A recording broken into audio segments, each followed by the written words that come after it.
बालादस्ती और civilian supremacy की जद्दोजहद में कभी हम पीछे नहीं हटे और हमारा एक ही मौक़िफ़ रहा, चाहे कभी किसी सियासी जमातें हमारे साथ शामिल भी होती रही और हमें छोड़ती भी रही।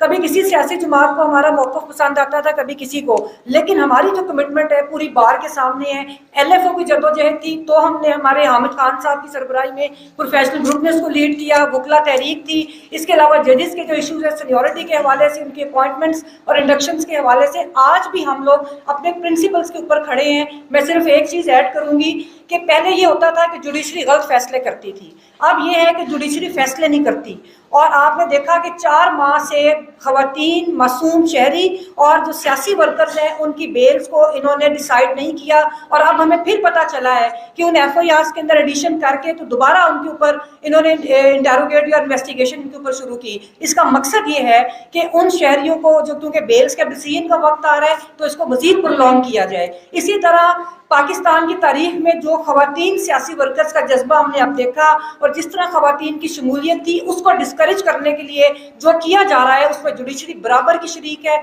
और मुझे बहुत अफसोस के साथ कहना पड़ता है कि सिर्फ ये नजर आ रहा है कि पाकिस्तान के अंदर सियासी निज़ाम को पनपने नहीं देना।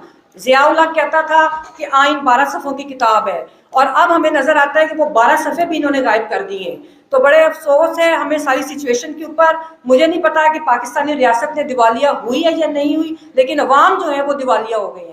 उनमें बिल्स और व्यूड अपनी जो जिंदगी गुजारने की सकत बाकी नहीं रही। मैं सियासी जमातों से भी मुतालबा करती हूँ, जिनकी पहली जिम्मेदारी थी और सब कंप्रोमाइज सियासी जमातें थी जिन्होंने अवाम के लिए कभी नहीं सोचा, ना जजेस का एहतसाब किया, ना जर्नैलों का एहतसाब किया।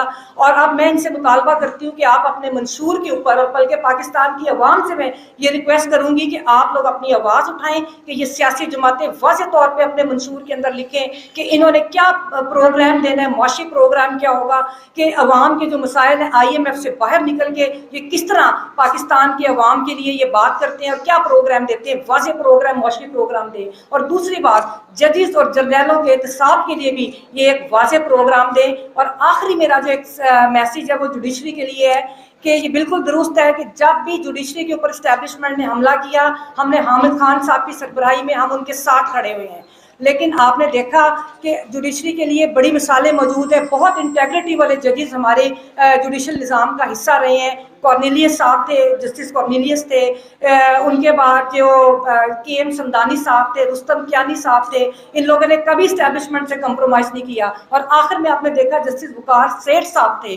तो इसलिए अगर ये चाहते हैं तो हिम्मत करें, पूरी कौम इनके साथ खड़ी है, वकला तो खड़े ही हैं, प्रोफेशनल ग्रुप तो हमेशा सूलों के साथ खड़ा रहा, और हमारा नारा मुज़ामत है और हम आखिरी वक्त तक अपनी मुज़ामत को जारी रखें।